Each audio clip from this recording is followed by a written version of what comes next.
Alright guys, a quick one. Here, I'll detail how to turn on or turn off auto blocker on Samsung Galaxy A54.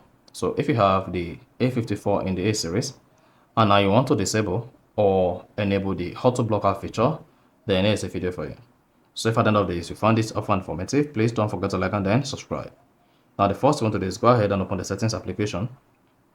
On the settings page, scroll down, locate and click on security and privacy.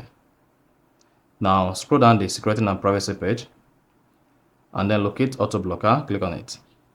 Now for you to be able to turn off auto blocker completely on your Samsung Galaxy A54, scroll down to advanced, turn off block software update by USB cable, turn off messaging app protection, and turn off auto blocker.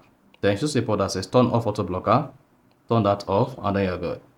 Now in the same approach, if you want to turn on auto blocker, first turn on auto blocker, then go ahead to advanced, turn on messaging app protection, and turn on block software update by USB cable.